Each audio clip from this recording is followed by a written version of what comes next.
নমস্কার শ্রোতা বন্ধুরা, ফেরারি মোনা পিওর সোল ইউটিউব চ্যানেলে আপনাদের সকলকে জানাই স্বাগত। আজ আপনাদের শোনাতে চলেছি লেখিকা সাঁচির কলমে নিশি রাতের সঙ্গী। আজকের গল্প পাঠে রয়েছে শুভধর এবং অন্যান্য চরিত্রে মৌমিতা ও বাল্মীকি, এবং গল্পের সূত্রধারের ভূমিকায় রয়েছে আমি বুবাই সাহা। আজকের গল্পে আপনারা শুনতে পারবেন এক মর্মান্তিক সত্য ঘটনা অবলম্বনকে কেন্দ্র করে আমাদের আজকের এই বিশেষ নিবেদন। তাহলে আর দেরি না করে শুনতে থাকুন আমাদের আজকের এই নিবেদন, লেখিকা সাঁচির কলমে নিশি রাতের সঙ্গী।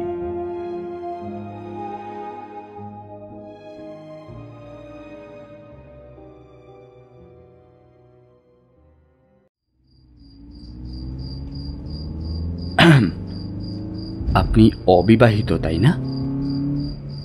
অভিরূপ প্রশ্ন করল পাশের সিটে বসে থাকা সুন্দরী মেয়েটাকে। খিলখিলিয়ে হেসে উঠল মেয়েটা। অভিরূপ মুগ্ধ হয়ে একভাবে সেই দিকে তাকিয়ে রইল। মেয়েটার হাসিতে যেন একসাথে হাজারটা ঝর্ণার প্রতিফলন করছে। রিনি রিনি একটা শব্দ, অথচ কোলাহলময় নয়, বরং স্নিগ্ধ। মেয়েটা ভ্রু নাচিয়ে হেসে তার চেনির মতো মিষ্টি স্বরে অভিরূপকে পাল্টা প্রশ্ন করল, কেন, তাতে আপনার কি? আমারই তো সবকিছু। মানে? আবার হেসে উঠল মেয়েটা, যেন অভিরূপের বুকে একসাথে হাজারটা সুনামি নেমে এসেছে। তবে মেয়েটার কথায় অবাক বা আশ্চর্যের কোনো ভাব নেই, বরং সেখানে খেলা করছে একটা ব্যঙ্গ মিশ্রিত কৌতূহল। অভিরূপ নিজেকে সামলে নিয়ে বলে, আরে বলুনই না, মানে আমার অনুমান কি ঠিক? নিতান্ত ভুল নয়। এমন সময় সামনে একটা ট্রাক চলে আসায় সশব্দে গাড়িটা ব্রেক কষে। মেয়েটা কোনো মতে নিজেকে সামলে নেয়। কি ভয় পেলে নাকি? ও অভিরূপের দিকে চেয়ে তাচ্ছিলের হাসি হাসে। ভয় না, ভয়ও পায় না। আসলে মেয়েটার জীবনের যে রাস্তা, তা আর মাত্রা গড়পড়তা সাধারণ মেয়ের মতো নয়। এই জীবনে ভয় পেলে চলবেই বা কেন? কৃষ্ণা আসলে একজন দেহোপজীবিনী, তবে সেটা শুধুই রাতের আড়ালে। দিনের আলোয় আপাত ঘরোয়া মেয়েটা রাতের অন্ধকার নামলেই হয়ে ওঠে লাস্যময়। রাত হলেই সে আয়া সেন্টারে কাজের নাম করে পাড়ার লোকের নজরের আড়ালে বেরিয়ে আসে বাড়ি থেকে। তারপর লাস্ট ট্রেন ধরে সোজা চলে আসে হাওড়া। হাওড়া থেকে রবীন্দ্র সেতু ধরে বেশ খানিকটা হেঁটে ও ধর্মতলার মোড়ে এসে দাঁড়ায়। তবে ও যেখানে যায় সেটা কোনো প্রতিষ্ঠান নয়, তাই এখানকার নিয়ম কানুন খানিকটা আলাদা। দালালরাই কাস্টমার ধরে দেয়, সাথে সাথে কমিশন দেয়। রাতে রাতে কাজ শেষ, যাকে বলে রাত গাই বাদ গাই। সকাল হলেই কেউ কাউকে চেনে না, ওদের বিশেষ কোনো কাজ থাকে না। এক জায়গায় ভদ্র মেয়ের মতোই দাঁড়িয়ে খুটখাট ফোন টেপে, অবশ্য ওড়নায় মুখ ঢেকে। কৃষ্ণার ঘোর কাটে অভিরূপের কথায়, প্রায় প্রতি শনিবার করেই আমি তোমাদের এইখানে এই রাস্তায় আসি, তবে আর একটু বেশি রাত করে। বুঝতে তো পারছো কেন? কৃষ্ণা আপনি থেকে তুমির এই দ্রুত পরিবর্তনটা লক্ষ্য করে হেসে বলে, নারী মাংসের খোঁজে। অভিরূপ কোনো উত্তর দেয় না। তারপর এমনিভাবেই এই রাস্তায় গাড়ি নিয়ে বেরিয়ে পড়ি। বেশিরভাগ রাতে যাদের গাড়িতে ওঠাই তারা ওঠে তাদের রেট জানিয়ে। সামনে একটা চোলায়ের গুমটি দোকান আছে, আমি ওখানেই যাই। একটা সেফ রুম নেওয়া আছে, পয়সা দিয়ে কাজ শেষ করে মেয়েদের নামিয়ে দিই তাদের জায়গায়। এ ব্যাপারে আমি এথিক্স মেনে চলি। ভোরের দিকে আমি আমার বাড়ি ফিরে আসি। অভিরূপ নিজের রোজকার জীবনে হারিয়ে যায়। নিয়ম করে প্রতি শনিবার সে রাত 8টার সময় নিজের ওয়াগনার গাড়িটা নিয়ে একা বেরিয়ে পড়ে এই রাস্তায়। ধীর গতিতে গাড়িটা চলতে থাকে। গাড়ির পেছনের ডেকে হয়তোবা থাকে একটা দুটো বিয়ারের ক্যান এবং কন্ডমের কয়েকটা প্যাকেট। মাঝপথে রাস্তায় দেহোপজীবিনীদের দাঁড়িয়ে থাকতে দেখা যায়। এরা অনেকেই আবার ভদ্র ঘরের মেয়ে, কেউ স্বভাবে আবার কেউ অভাবে দাঁড়ায়। চোখে চোখে চলে ইশারা। কিভাবে চিনতে হবে সেটা জানা না থাকলে কেউই তাদের চিনতে পারবে না। তবে অভিরূপ চেনে। ওর অভিজ্ঞতা এই ব্যাপারে প্রচুর। আসলে অনেকদিন হলো আসছে এই রাস্তায়, তবে মেয়ে পেলেই হলো না, দালালকে যথাযথ পাওনা গন্ডা চুকিয়ে তবেই আসতে হয়। দালাল ছাড়া এখানের মেয়েরা অন্য কারো গাড়িতে ওঠে না, নয়তো এই রাস্তায় ভাত জোগাড় অসম্ভব হয়ে যাবে ওদের জন্য। এই দালালদের আবার নিজস্ব কায়দা আছে। কখনো রাস্তার পাশের ফাঁকা জায়গায় কোনো গাড়ি দাঁড়িয়ে শুধু বাম দিকের ইন্ডিকেটর জ্বালিয়ে রাখে, কেউ বা আবার দুটো লাল রুমাল বার করে রাখে জানলা দিয়ে। এইসব দেখেই চিনে নিতে হয়। আস্তে করে গাড়িটা তাদের সামনে দাঁড় করালেই একটু খেয়াল করলেই দেখা যায় তাদের কাছাকাছি ফাঁকা রাস্তায় দাঁড়িয়ে আছে কোনো মেয়ে, হয়তো ফোন টিপছে। এমনিতে দেখলে মনে হবে যেন কারোর অপেক্ষায় আছে। এবার নেমে জল চাওয়ার অছিলায় অন্য গাড়িটার সামনে গিয়ে নিশ্চিন্ত হওয়ার পরেই নিজেকে জাহির করতে হয়। দাম দর ফাইনাল করে মেয়েটাকে নিজের গাড়িতে তোলে। এরপর গিয়ে ওঠে যে যার পছন্দের জায়গায়। যেমন অভিরূপের একটা পরিচিত চোলাইয়ের দোকান আছে। এমনিতে রাতে সেখানে গুন্ডা মস্তানদের রাস্তা না, কিন্তু পয়সা খরচ করে নিজের জন্য একটা ঘর বাগিয়েছে। মোটামুটি পরিষ্কার, তাতে এসিও লাগানো আছে। ঘরটা বাইরে থেকে বোঝা যায় না। ওই দিকটায় বেশ জঙ্গল, ওখানেই ঘরটা বানানো। ওটাতেই শনিবার রাতে ও ওঠে। তারপর রাত যখন শেষ হয়ে ভোর হয়ে আসে, অভিরূপ মেয়েটাকে কোনো একটা ট্যাক্সিতে তুলে দিয়ে বাড়িতে ফিরে আসে। এই অবধি তো সকলেরই জানা, কিন্তু যে কথা কেউ জানে না, আজ অবধি ওর এই রাতের জীবনের যে কথাগুলো কাউকে বলেনি, কেন জানি না আজ ওর ইচ্ছে করছে এই ভ্রমর চোখের মেয়েটাকে বলতে। নিজের ভাবনায় নিজেই অবাক হয় অভিরূপ। সেও নারীর সৌন্দর্যের এত সুন্দর তুলনা করতে পারে। তবে সত্যি মেয়েটা আসলেই সৌন্দর্যের খনি, যেন শিশির ভেজা কালো গোলাপ।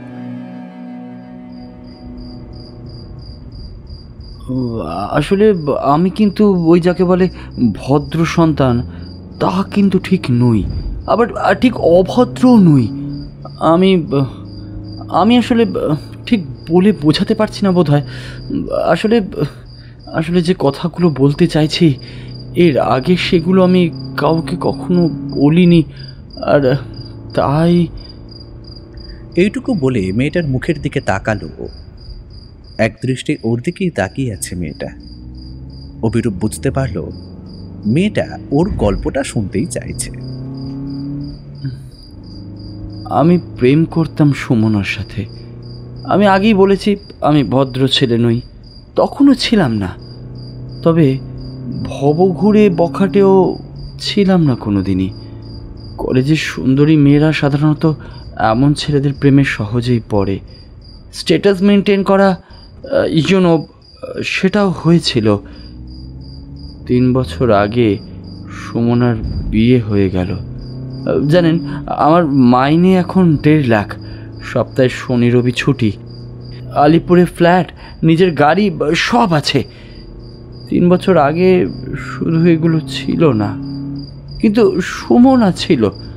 ভাগ্যের খেলা হয়তো একেই বলে, যে আমাকে টাকা পয়সা সম্পত্তি প্রতিপত্তির জন্য ছেড়ে চলে গেল। তার যাওয়ার পরই আমার সেই সব কিছু হলো।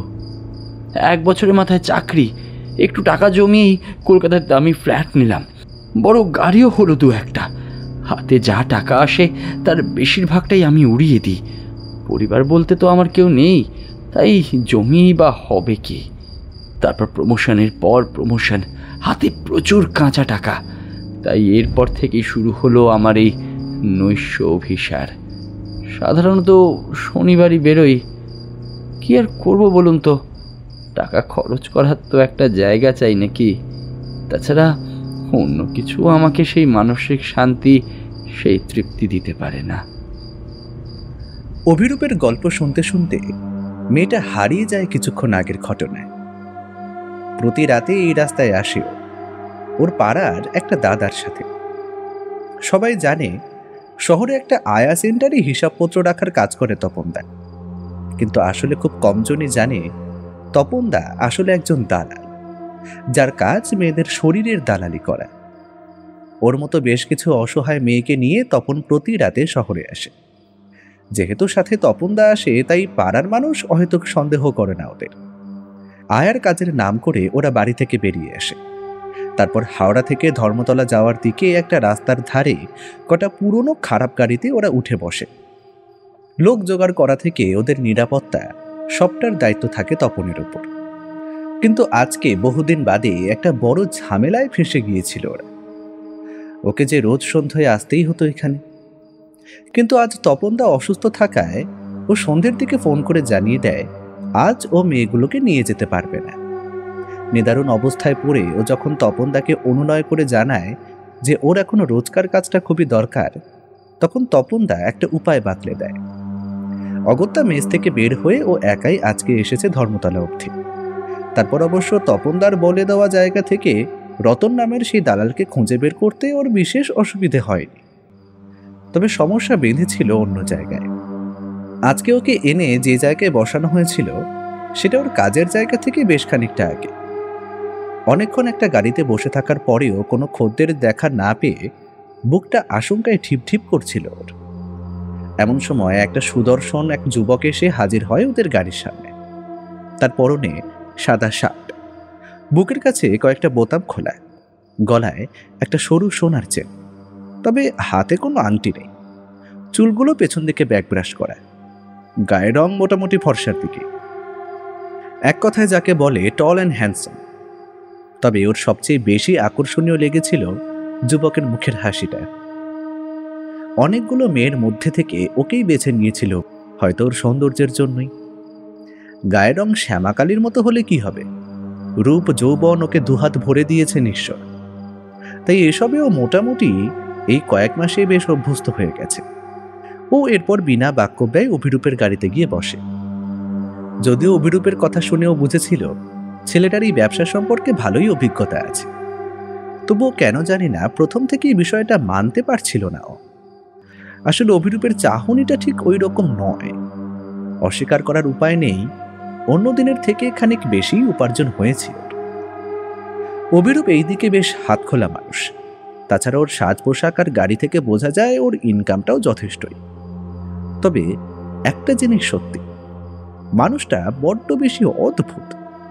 না, ঠিক অদ্ভুত না, বলা ভালো আলাদা, অন্যরকম। সত্যি আজ এই দিকে না এলে হয়তো এই আশ্চর্য মানুষটার সাথে ওর কোনোদিনই আলাপ হতো না। অভিরূপ দেখলো এবার আর ওর দিকে তাকিয়ে নেই মেয়েটা, বরং জানলা দিয়ে বাইরের রাস্তার দিকে তাকিয়ে আছে। ওর একবার মনে হলো এই গল্পটা এখানেই শেষ করে দেওয়া যাক, কিন্তু আবার কি একটা ভেবে ও বলা শুরু করলো। তবে অদ্ভুত কি জানো, এই এতগুলো দিন মেয়েদের শরীর নিয়ে আমি কিন্তু কিছু করিনি। মানে একবার মনেই হয়নি কিছু করার কথা। আমি রোজ শনিবার রাতে এই রাস্তা থেকে টাকার বিনিময়ে একটা করে মেয়ে তুলি, মানে তোমাদের মতো মেয়েদের আর কি। তারপর নিয়ে যাই আমার ভাড়া নেওয়া ঘরে, চুপচাপ বসে থাকি। মেয়েগুলো অবাক হয়ে যায়, অনেক সময় প্রশ্নও করে। তবে আজ পর্যন্ত কারো সৌভাগ্য হয়নি আমার থেকে তাদের প্রশ্নের উত্তর নেবার। তবে সকালের আগে পর্যন্ত তাকে নিজের সঙ্গেই রাখি। টাকা যখন দিয়েছি তখন তো সে থাকতে বাধ্য, কি তাই না বলো? অভিরূপ মন্ত্রমুগ্ধের মতো বলতে থাকে। সে খেয়াল অবধি করে না পাশের মানুষটা তাকে শুনছে নাকি শুনছে না। সে নিজের মতো একঘরে বলে চলে। কখনো বা মেয়েটা ঘুমিয়ে পড়ে, আমি চুপ করে দেখি, ভাবি সমাজ কত বড় মুখোশধারী, তাই না? দিনের আলোয় এদের থেকে বড় ভদ্র মহিলা আর হয়তো হয় না। লোকাল বাসে ট্রেনে এদের গায়ে পুরুষালী হাতের আলতো অনিচ্ছুক ছোঁয়া লাগলেও এরা এমনভাবে চেঁচিয়ে ওঠে যে অতি বড় লম্পট অবধি লজ্জা পেয়ে যাবে। সত্যি এদের কাছে টাকাটুকুই আসল। টাকা পেলে এরা সব বিলিয়ে দিতে পারে। মান সম্মান, শরীর, সংসার, সন্তান, সব কিছু বিলিয়ে দিতে পারে এরা। অভিরূপ এবারে চুপ করে যায়। তার মনে হয় সে বোধহয় একটু বেশি বলছে। অভিরূপ পাশে তাকিয়ে দেখে মেয়েটা একভাবে বাইরের দিকে তাকিয়ে আছে। না জানি তার কথা সে শুনল কি না। তবে অভিরূপের অবশ্য তাতে কিছু এসে যায় না। ও গাড়িটা একটু ধীরে করে যাতে মেয়েটা কিছু বুঝতে না পারে। তারপর নিজেকে সামলে নেয়। এরপর নিজেকে স্বাভাবিক দেখাতেই আবার কথা শুরু করে। তোমার হয়তো আমার কথা অদ্ভুত মনে হচ্ছে। ভাবছো এইভাবে টাকা দিয়ে তাহলে মেয়েগুলোকে নিয়ে যাওয়ার মানে কি? তার মানে আপনি যেটা বলতে চাইছেন, এখনো পর্যন্ত এত নৈশ অভিযানের পরেও আপনি ভার্জিন? মেয়েটার মৃদু স্বরের মধ্যে যেন একটা প্রচ্ছন্ন হাসি লুকিয়ে আছে, কিন্তু অভিরূপ সেটা এড়াতে ভেবে এই মেয়েটার হাসি কি অসাধারণ সুন্দর, যেন একসাথে অনেক অনেক ফুলঝুরি শব্দ তার কানে সুধা বর্ষণ করছে। অভিরূপ সেই হাসির শব্দে হারিয়ে যেতে যেতেই মুচকি হেসে বলে, হ্যাঁ, ওই আর কি। এই গাড়ি থামান প্লিজ। মেয়েটা একইভাবে বাইরের দিকে তাকিয়ে একটু জোরেই বলল কথাটা। অভিরূপ এবার একটু ঘাবড়েই গেল। ও ভ্যাঁচ করে ব্রেক কষে দাঁড়িয়ে পড়ল মাঝ রাস্তায়। ভাগ্য ভালো কোনো অ্যাক্সিডেন্ট হয়নি। মেয়েটা তাড়াতাড়ি দরজা খুলে রাস্তার একধারে ছুটে গেল। অভিরূপ নিজেও গাড়ি থেকে নেমে দ্রুত পায়েরও পেছনে গেল। গিয়ে দেখল ঝোপের ধারে দাঁড়িয়ে মেয়েটা বমি করছে। ও, তার মানে এই কারণে তখন মেয়েটা ওভাবে একটা জানলার দিকে তাকিয়ে বসেছিল। তখন থেকে নিশ্চয়ই ওর শরীরটা খারাপ লাগছে। একবার বলা তো উচিত ছিল। অভিরূপকে এতটা অমানুষ ভাবারও কারণ তো কিছু ছিল না। তাছাড়া গাড়িতে উঠলে অনেকেরই এরকম হয়, সেটা ঠিক, কিন্তু এতদিনে তো মেয়েটার গাড়ির অভ্যেসটা হয়ে যাওয়া উচিত। নাকি মেয়েটা এই লাইনে নতুন? যদিও মেয়েটার কথা শুনে তো সেটা একেবারেই মনে হয়নি অভিরূপের। যতই হোক, এতগুলো বছরের অভিজ্ঞতা। অভিরূপ ওর গাড়ি থেকে একটা জলের বোতল নিয়ে এলো। মেয়েটা ততক্ষণ একটু ধাতস্থ হয়েছে। অভিরূপ ওর দিকে বোতলটা বাড়িয়ে দেয়। থ্যাঙ্কস। এমন সময় একটা লরি পাশ দিয়ে যাওয়ার সময় মাঝ রাস্তায় অভিরূপের গাড়িটা দেখে চেঁচিয়ে গালাগাল দিতে দিতে গেল। অভিরূপ হেসে ফেলে। তারপর চাবি নিয়ে গাড়িটা রাস্তার ধারে সরিয়ে আনে। অভিরূপ পকেট থেকে রুমালটা বের করে মেয়েটার দিকে এগিয়ে দেয়। একটু ঠিক আছেন? আমি এখন ঠিক আছি। মেয়েটা চুপ করে গাড়ির মধ্যে উঠে বাইরে পা দুটো ঝুলিয়ে বসল। অভিরূপ একটু দাঁড়িয়ে রইল। মেয়েটার দিকে তাকিয়ে থাকতে থাকতেই ও হারিয়ে গেল ভাবনায়। আসলে যে ঘটনাটা হয়েছে, অভিরূপ সেটার জন্য কোনোভাবেই প্রস্তুত ছিল না। আজ প্রথম থেকেই যা সব ঘটছে ওর সাথে অন্য দিনের থেকে বেশ একটু আলাদাই বটে। সাধারণত ওর যাত্রার 10 কিলোমিটারের মধ্যেই ও যা দরকার তা পেয়ে যায়। বর্ষাকালে মারাত্মক বৃষ্টির মধ্যেও বেরিয়েও দেখেছে এই একটা ব্যবসার মতোই চলছে। কিন্তু আজ কি হলো? ড্রাইভ করতে করতে কত দূর চলে এলো, তাও কাউকে দেখতে পেল না। কি একটা মনে হওয়াতে সামনের একটা ধাবায় গাড়িটা থামালো। একটা উদ্দেশ্য অবশ্যই পেট ভরানো, তবে তার সংলগ্ন কোনো হোটেল থেকে যদি কোনো ইশারা পায় সেটার জন্য ও প্রস্তুত হয়েছিল। তবে এই ব্যাপারে ও ঠিক নিশ্চিন্ত ছিল না, কারণ আগে কখনো রাস্তার আশেপাশের গুমটি ধাবা বা হোটেলগুলোতেও যায়। তাই চেষ্টা করলো একবার, যদি কোনো কিছু পাওয়া যায়। ওই অনেকটা খিদে পেটে যা খেতে পাওয়া যায় আর কি। আসলে ওই হোটেলগুলোর দুর্নামের ব্যাপারে অভিরূপ বেশ ওয়াকিবহাল। রেড লাইট এরিয়ার লিগ্যাল ব্যবসাগুলো মূলত এই রোড সাইড হোটেলগুলোতেই ইললিগ্যালভাবে রমরমিয়ে চলে, সেটা কে না জানে। অমলেটের প্লেটটা রেখে দেওয়ার পর পেমেন্ট করছে, এমন সময় হঠাৎ ওর চোখ আটকে গেল এক জায়গায়। ধাবা থেকে বেরিয়ে যাওয়ার রাস্তাটার মুখে একটা মেয়ে দাঁড়িয়ে আছে ওর দিকেই তাকিয়ে। মেয়েটার পরনে একটা গাঢ় লাল রঙের চুড়িদার আর ডিপ নীল কামিজ পরে আছে। স্বভাবতই ওড়না নেই।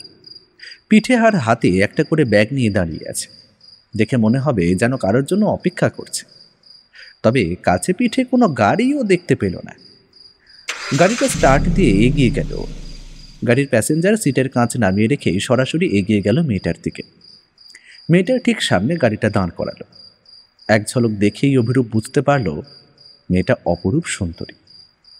অল্প কথা বলে জানতে পারলো সে হাওড়া যাবে। উবের করে যাচ্ছিল। মাঝপথে এখানে গাড়ি খারাপ হয়ে গেছে।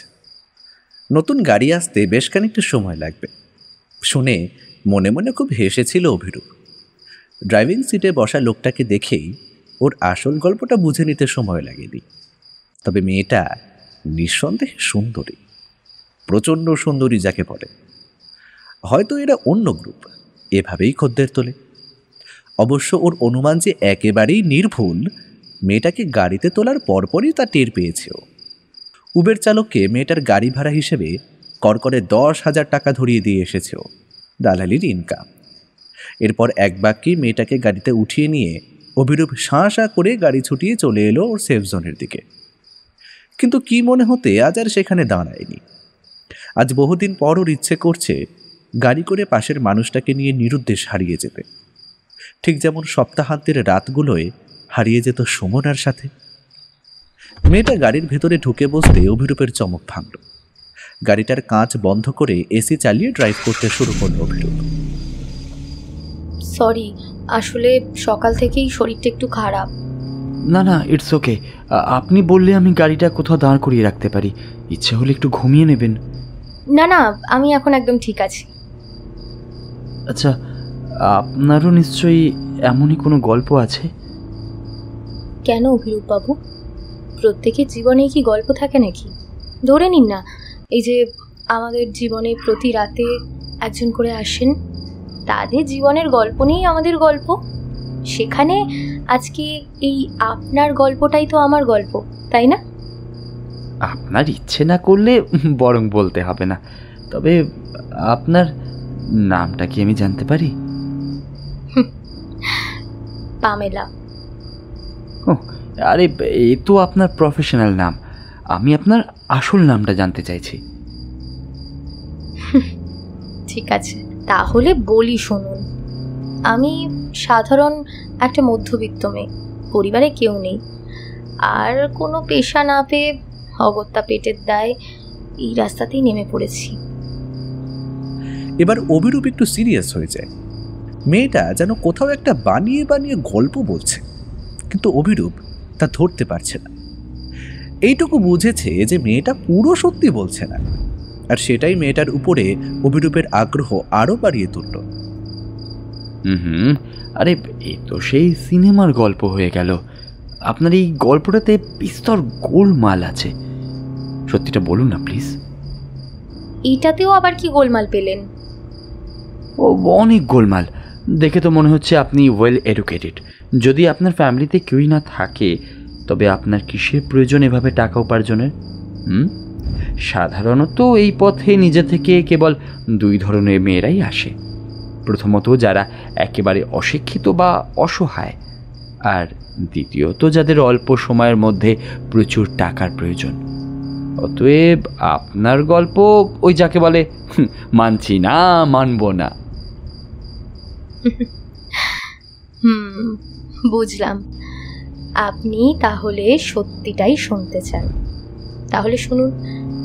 আপনি এর মধ্যে একদল মেয়ের কথা বলতে ভুলে গিয়েছেন, যারা শুধু শরীরের নেশায় এই কাজে নামে। হয়তো তাদের পরিবার বাইরে থাকে, তাই সঙ্গের অভাবে এখানে ছুটে আসে। বাড়ি থেকে দূরে, ভাবে কেউ চিনবে না, জানবে না। দৈবাত চেনাশোনার মধ্যে কেউ জেনে গেলেও সে তো বলতেও পারবে না, ফলে জানাজানিরও ভয় কম। তাই আমি এই দলের মধ্যেই পড়ি। কেন মিথ্যে বলছেন আমাকে? আপনার ক্ষেত্রে আর যাই হোক, এই যুক্তিটা খাটে না। আপনি তো অবিবাহিত। ধরুন আমার এই ময়লা রঙের জন্যই আমার বিয়ে হয়নি, আর তাই আমি রাতে এখানে আসি। কি বলেন, হতে পারে না? এটাও বিশ্বাস করলাম না। সেরকম মেয়ে আমি চিনতে পারি। আমার এতদিনের অভিজ্ঞতাকে ছোট করবেন না। আপনি না বলতে চাইলে থাক। তাই নাকি? সত্যি আপনার অভিজ্ঞতাকে সেলাম। তা কতদিন ধরে চলছে এইসব? তা অনেক বছর হলো। হ্যাঁ, আপনাকে আর কথা ঘোরাতে হবে না। বলতে চান না সেটা সরাসরি বললেই পারেন। কি বলি বলুন তো দেখি?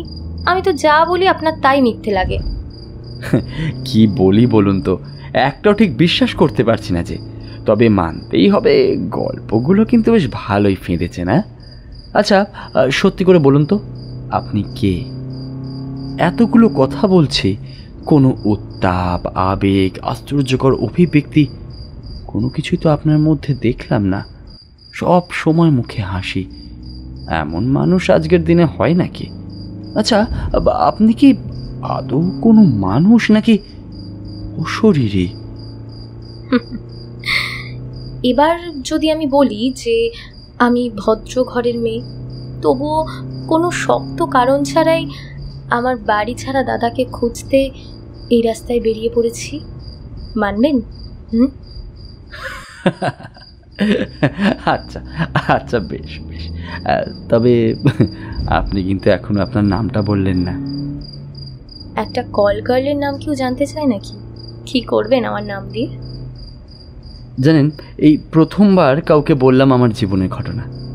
বিশ্বাস করুন, এত সহজে বলে দেবো আমি সেটা কখনো ভাবিনি।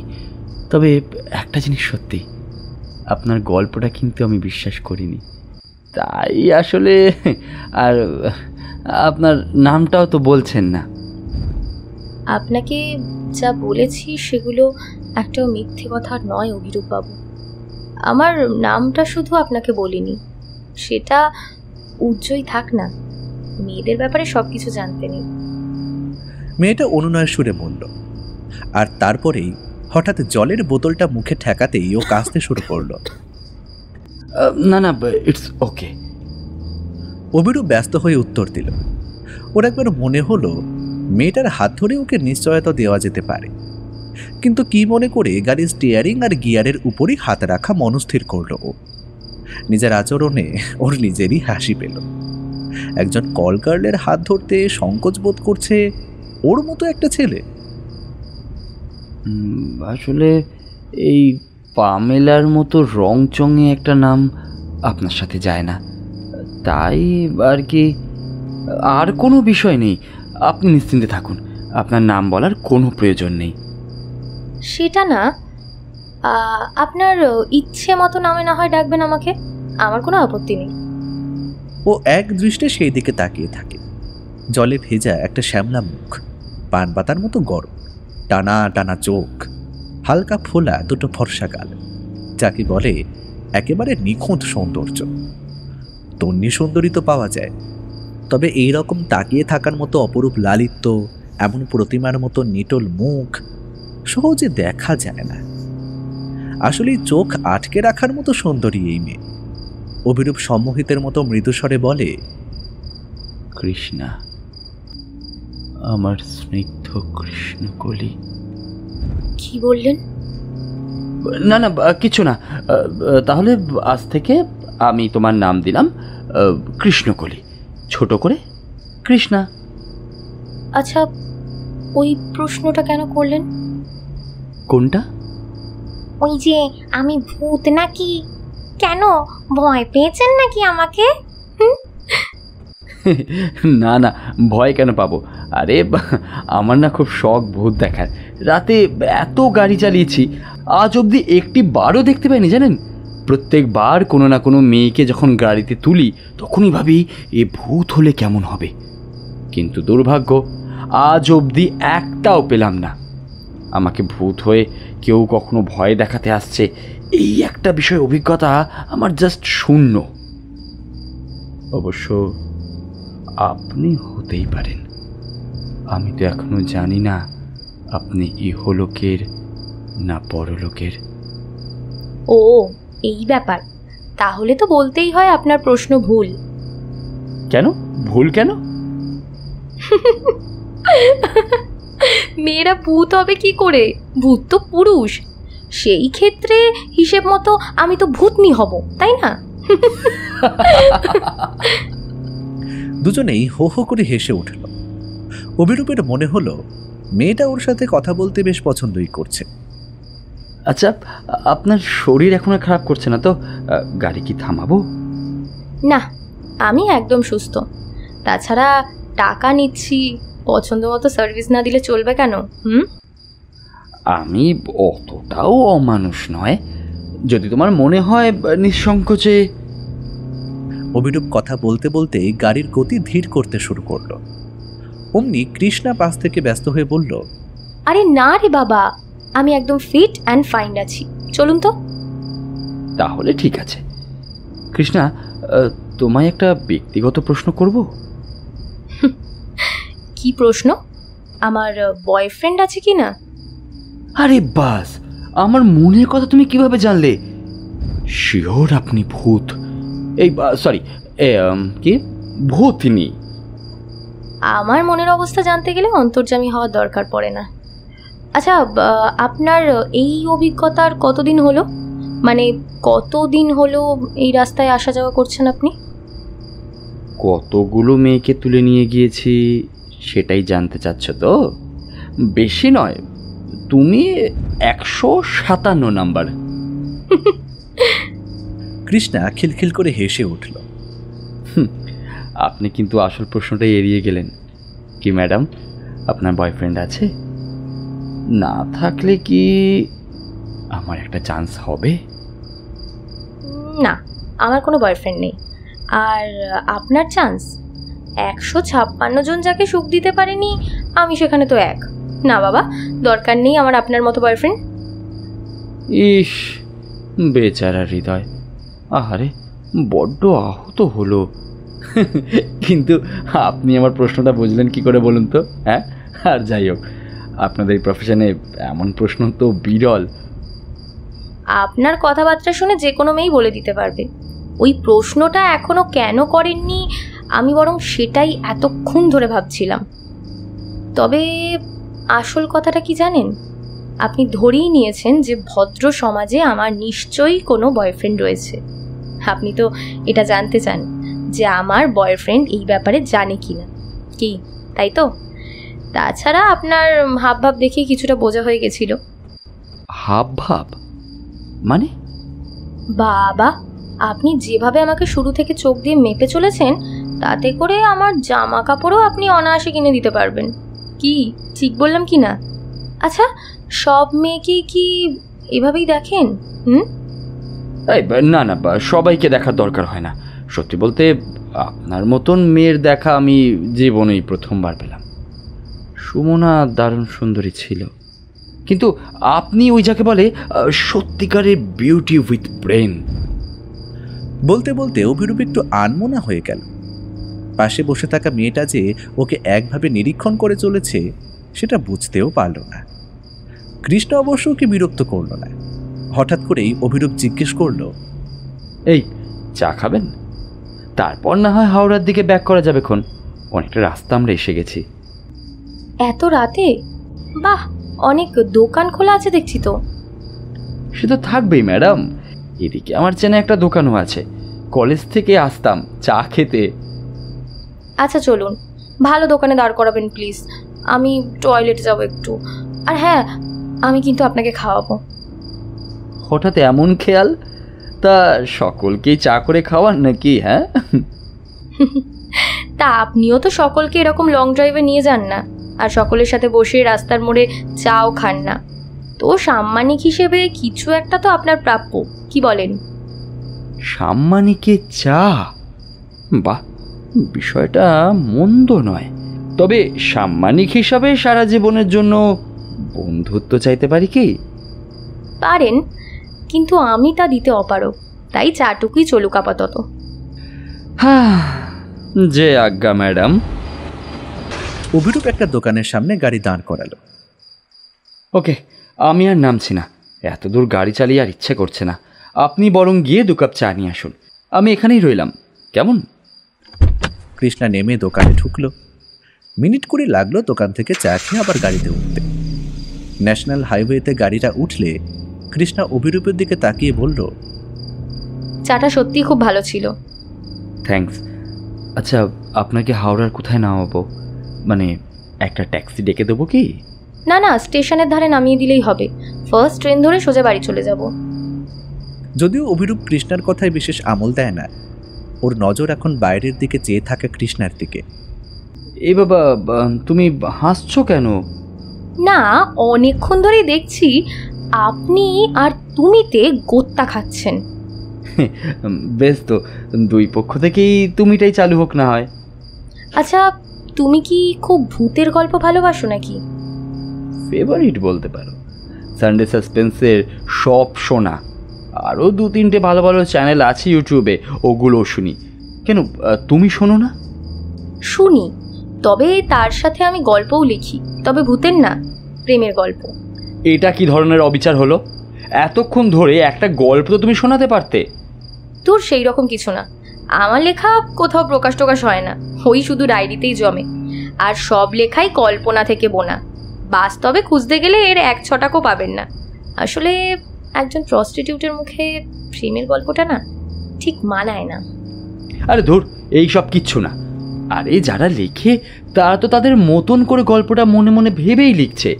গল্প মানেই তো কল্পনা। তবে কি জানো, কল্পনায় যে কখন সত্যি হয়ে যায় সেটা কেউ বলতে পারে না।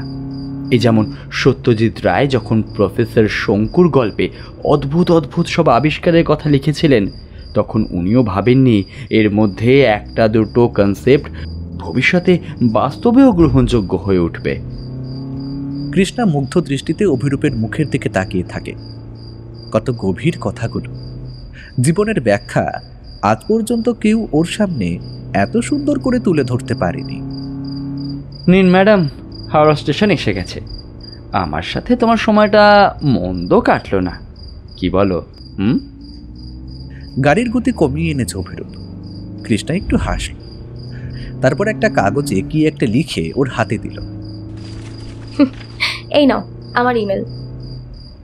কাগজটা অভিরূপ ভাঁজ করে ড্যাশবোর্ডের মধ্যেই রেখে দিল। তারপর গাড়িটাকে একটা সাইডে দাঁড় করিয়ে প্রশ্ন করলো, ফোন নাম্বার দিলে না? কি ফেসবুক বা ইনস্টাগ্রামে খুঁজে নেব বলে? না না, আমি ওসবে নেই। হাত নেড়ে সংক্ষেপে বিদায় জানালো অভিরূপ। বাই। ভালো থেকো। গাড়ি ঘোরাতে ঘোরাতে অভিরূপ দেখল মেয়েটা ওর দিকেই তাকিয়ে আছে। অবশ্য স্টেশন ছেড়ে ডান দিকের গলিতে বাঁক নেওয়ার সময় ও আর দেখতে পেল না মেয়েটাকে।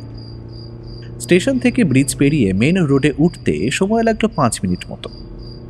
রাতের আলো ফিকে হয়ে এসেছে, হয়তো আর আধ ঘন্টার মধ্যে ধীরে ধীরে ফর্সা হয়ে যাবে পূব দিকের আকাশ। রাস্তার পাশে গাড়িটা দাঁড় করিয়ে বসে বসে অভিরূপ যখন আজকের যাত্রার স্মৃতিচারণ করছে, এমন সময় কি মনে করে হঠাৎ ফোন বের করে একটা নাম্বারে কল করে বসল। হ্যালো। ওপার থেকে একটা মধুর আওয়াজ অভিরূপের কানে ভেসে এলো। মনে হলো তীব্র বেগে একটা সুনামি আছড়ে পড়ছে ওর হৃদয়। নিজেকে সামলে নিয়ে অভিরূপ বলল, কৃষ্ণা। মিস্টার সোম, আপনি? বাবা, গাড়ি থেকে নামতেই তুমি থেকে সোজা আপনি? তুমি তো দেখছি খুব ফাস্ট। আমার ভাগ্য ভালো যে এটা বলনি কে আপনি। আপনাকে তো ঠিক চিনলাম না। Sorry, wrong number. আরে এবার একটু বেশি বেশি হয়ে যাচ্ছে। আপনি বলার জন্য সত্যিই সরি, কিন্তু আমার নাম্বার তুমি কোথায় পেলে? সে পেয়েছি কোনোভাবে, অত বেশি জানতে হবে না। এটাই তোমার আপনি বলার পানিশমেন্ট। বেশ, বুঝলাম। বলো, কি বলবে? আসলে একা বসে বোর হচ্ছিলাম, আর তুমিও তো এখন স্টেশনের ওয়েটিং রুমে একা বসে আছো। ভাবলাম একটু গল্প করা যাক। তা মন্দ হয় না, তবে বরং আপনি একটা গল্প বলুন, আমি শুনি।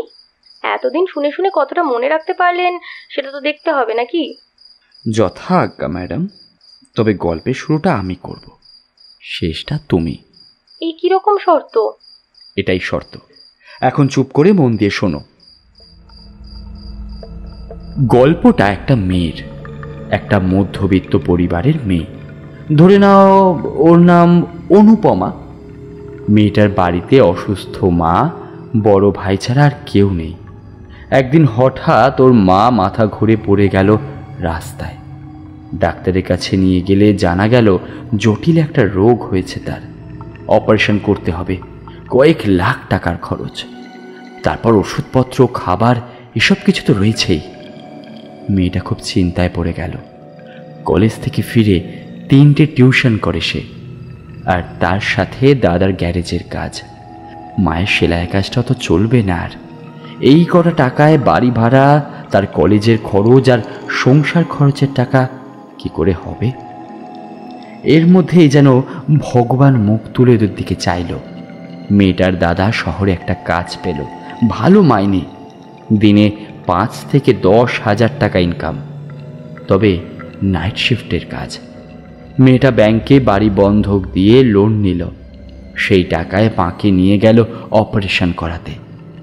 কিন্তু যেই দিন তার মায়ের অপারেশন হলো, সেই রাতে কাজে গিয়ে তার দাদা আর শহর থেকে ফিরল না। আর তার 2 দিনের মাথায় সব চেষ্টাকে হার মানিয়ে তার মা পরলোক গমন করল। শুধুমাত্র কয়েকটা দিনের মধ্যে এই বিশাল পৃথিবীতে মেয়েটা একেবারে একা হয়ে গেল, পুরো একা। এর কদিন বাদে অদ্ভুতভাবে অনেকগুলো টাকা কেউ ফেলে রেখে গেল তার বাড়িতে। তবুও বাড়িটা ছেড়ে দিল মেয়েটা। কটা টিউশনির টাকায় কলেজের হোস্টেলে কোনো মতে সে মাথা গুঁজে থাকে, আর মাঝে মাঝে শহরে আসে দাদার খোঁজ করতে। কিন্তু ভাগ্য তার কপালে আরও অনেক বেশি পরীক্ষা লিখে রেখেছিল। মেয়েটা ছিল যাকে বলে ডানা কাটা সুন্দরী, একদম তাই। হোস্টেলের মধ্যে একটা ছেলের দল মাঝে মাঝেই ঢুকে আসতো, ওকে উত্ত্যক্ত করত। তবুও অসহায় মেয়েটা সব সহ্য করে পড়ে থাকতে বাধ্য হতো। এইরকম চলতে চলতে মেয়েটা একদিন রেপ হলো।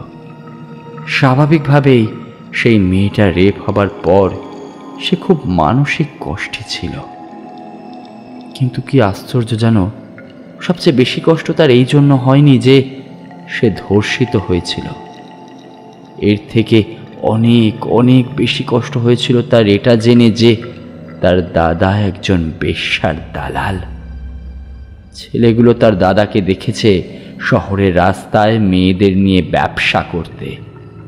তারপর থেকে মেয়েটা প্রতি রাতে ওর দাদাকে খুঁজতে আসে শহরের রাস্তায়। কিন্তু একটা অদ্ভুত উপায়, বেশ্যা দলের মধ্যে থেকে ও বেশ্যার দালালদের মধ্যে ওর দাদাকে খোঁজে আর সামলে রাখে সেই টাকাগুলো, যেগুলো একদিন বেনামি কেউ ফেলে রেখে গিয়েছিল তার বাড়ির দরজায়। তুমি কে? তুমি? একটা অনুরোধ করবার ছিল, রাখবে? কৃষ্ণা একটু ইতস্তত করে। অভিরূপ নিজে থেকেই বলে, তুমি যে জায়গায় আজ গিয়ে বসেছিলে ওর থেকে একটু দূরে আমার কালো রঙের ওয়াগনারটা খারাপ হয়ে পড়ে আছে। Number WB06F5966। তাছাড়া দেখলেই চিনতে পারবে, অনেক বছর ধরে খারাপ হয়ে পড়ে আছে। ওটাকে একটু পুড়িয়ে দিতে পারবে? কি যাতা রসিকতা করছো? তুমি কে? প্লিজ বলো। আমি মজা করছি না কৃষ্ণা, আমি ভেবেছিলাম আমি তোমাকেও মেরে ফেলব, কিন্তু তোমাকে যে খুব ভালো লেগে গেল। শুধু একটা কথাই বলার ছিল, ভালোবাসি। অভিরূপ চুপ করে ফোনটা কানে নিয়ে 2 মিনিট দাঁড়িয়ে থাকলো। তারপর নিজে থেকেই বলল, কি হলো, কিছু বলবে না? ভয় পেলে? শোনো, আমি ব্যাক করছি। আমাকে যেখানে নামালে সেইখানটাতে এসে দাঁড়াও প্লিজ। পাগলামি করো না, তুমি কি বুঝতে পারছো না আমি তোমাদের মতো নয়। আমি আর বেঁচে নেই কৃষ্ণা, আমি তোমার জন্য নয়। আচ্ছা আসো তো আগে, গল্পের শেষটা তো আমার করার কথা ছিল। ধরে নাও গল্পের শেষটা তোমাকে শোনাবো বলেই আমি আসছি। আমি কিন্তু বাইরে দাঁড়িয়ে আছি একা। ভয় পাবে না তো? না রে বাবা, ভয় পাবো না।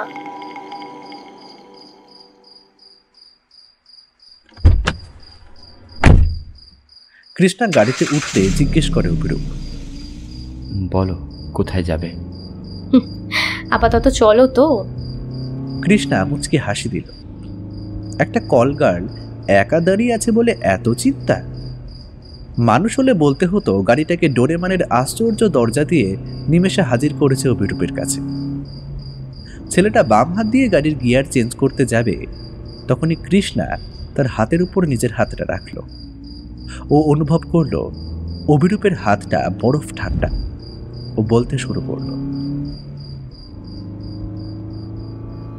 তারপর ওই মেয়েটা ওর দাদাকে একদিন খুঁজে পেল। যে দালালের সাথে ও রোজ শহরে যেত, তার একদিন অনেক জ্বর হলো। কিন্তু মেয়েটাকে তো আসতেই হতো, তাই ও একাই চলে গেল। সেই দালাল দাদার পরিচিত একজনের সাথে দেখা করে আজকেও রাস্তায় দাঁড়িয়ে থাকবে বলে। কিন্তু কি অদ্ভুত না, যে মানুষটার খোঁজে ও রোজ পথে পথে ঘুরে বেড়াচ্ছে, সে আজ ওকে এখানে দেখে চিনতেই পারল না। অভিরূপ এক দৃষ্টে কৃষ্ণার দিকে তাকিয়ে আছে। কৃষ্ণা ওর চোখের দিকে তাকিয়ে মৃদু গলায় বলতে শুরু করলো। তারপর ওই মেয়েটার একটা ছেলের সাথে দেখা হলো। ছেলেটা ভদ্র নয়, তবে খুব একটা অভদ্রও নয়। ছেলেটা কিন্তু মানুষ নয়, ভূত। আর মেয়েটা ছেলেটাকে ভূতটাকে ভালোবেসে ফেলল। আচমকা কৃষ্ণা অভিরূপের কোলের মধ্যে উঠে বসল। তারপর জোর করে গাড়ির নিয়ন্ত্রণ নিজের হাতে নিয়ে নিল। গাড়ি তখন ব্রিজের মধ্যে। কি করছো কি কৃষ্ণা? ভালোবাসছি। স্পিড বাড়িয়ে গাড়িটাকে বাম দিকে ঘুরিয়ে রেলিং এর দিকে নিয়ে গেল কৃষ্ণা।